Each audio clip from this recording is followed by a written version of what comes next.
Last night, the New York Jets drafted Mason Taylor with the 42nd overall pick. So let's put on his All-22 and see if he can be a breakout star for Gang Green. Let's go.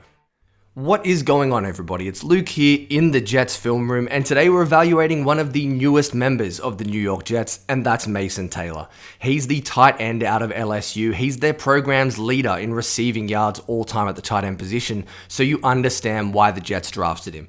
Now, was he my favorite player on the board at 42? I'll be honest, he wasn't. I think it's a good, not great pick, but Taylor can come in and be a top 15 tight end in the NFL. So what does Mason do extremely well? For me, it all starts with his hands. He's got fantastic mitts. He only had a 1.8% drop rate in 2024, and that's truly elite. First snap here against Arizona, right-hand side of your screen. Taylor is number 86. Look how he works down the seam, has good feel for zone coverage, but the late hands at the catch point, he goes up, plucks this football outside of his frame, and turns into an explosive play for LSU. He just has a feel for the football to track it and understand when to attack at the catch point. This is an elite job of doing exactly that. I mentioned late hands. For those of you who don't know what that means, it means freeze it right here. We're going up at the last minute. We're not giving the DB an area to go through the football and swing through our hands. He is late, he is supple, and this is a great job plucking a difficult football right down the seam. Love that from Mason Taylor. And against Alabama, you're going to see more great things. He's the detached slot here, right-hand side of their formation. Look how he's able to run, free down the seam. It's quite an easy route. But the work at the catch point, the ability to corral this football over the shoulder, to track it, and then grab that at full extension over your shoulder is tough. It's a big boy catch. He caught everything at LSU. I think that's easily his best trait. The Jets have had some real issues with drops. They had 3 guys in the top 10 in drops in 2024. That's Allen Lazard, Breece Hall, and also Devontae Adams. You're not going to run into that with Mason Taylor on your football team. A very similar outcome from Taylor here, but in a very different situation. We've got red zone, something they did a ton with him. It's block and release. We talked about it with Tyler Warren on my old channel.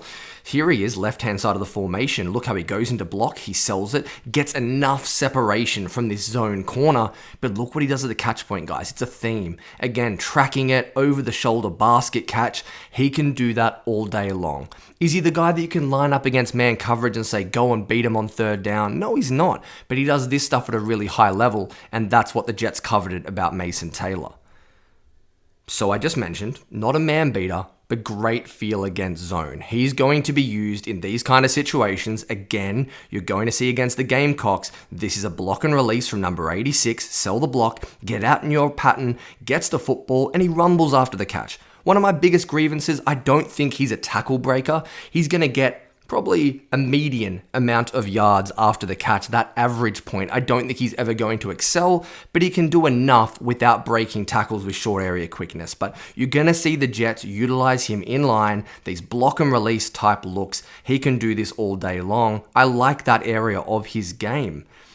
And I talked about the feel against zone because it's pretty special. He really understands how to read it, and that takes a high IQ football player. Left-hand side of your screen on this occasion, look how Taylor was able to go past the first hook zone and then push upfield vertically to spring free. This isn't just him running wide open, it's him understanding the coverage he's going against. Being an intelligent footballer, again, very natural pass catcher outside of his frame, and he'll go and rumble after the catch without breaking tackles again. This is who Mason Taylor is. I think it's a great example. This is going to be his predominant usage in New York.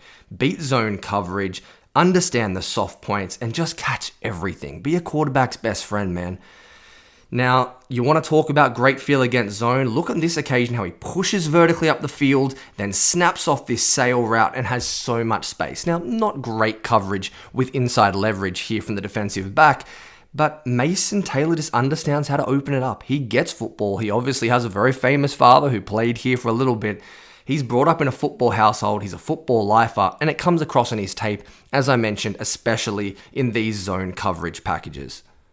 And there were also times when LSU got Taylor the ball on, I would call design touches. From the left to right here, watch how he comes across in stiff motion, he's not blocking, comes wide open, and is able to go and get some yards after the catch. Again, you're not seeing elite agility or short area quickness, but he's just got enough speed and enough understanding and spatial awareness to pivot off his left foot, find the hole, and get an extra 7 or 8 yards. Really nice job understanding it. You can give him these kind of looks. Now, you've got Malachi Corley and Garrett Wilson who can be more dangerous with yards after catch, but I'd say Mason Taylor can give you a nice amount and just be a nice addition on these underneath throws on 2nd and long to go and put you ahead of the sticks. I think he can be really useful. Again, he springs open all day long against most zone coverage.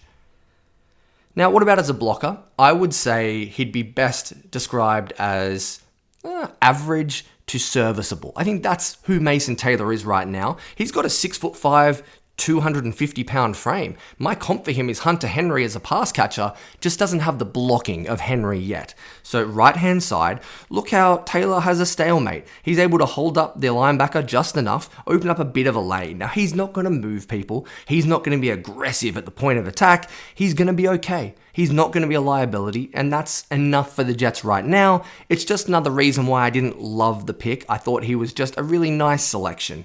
Again, this time against the Gamecocks on the other side of the formation, left-hand side of your screen. He does a nice job against defensive end, holds up well at the point of attack, doesn't give up too much ground. He's withstanding hands to the face, and he's pretty good job anchoring here. I think it's a nice overall rep for Mason Taylor.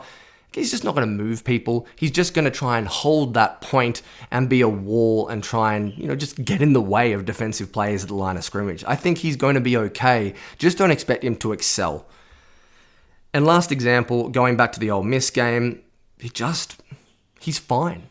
Again, he gets pushed back a little bit here, but he's able to stand up the rusher at the point of attack, does a nice job maintaining his block, and it opens up a 7 or 8 yard gain. He's fine. He's not going to be a liability, as I mentioned, and that's just what we're going to have to live with.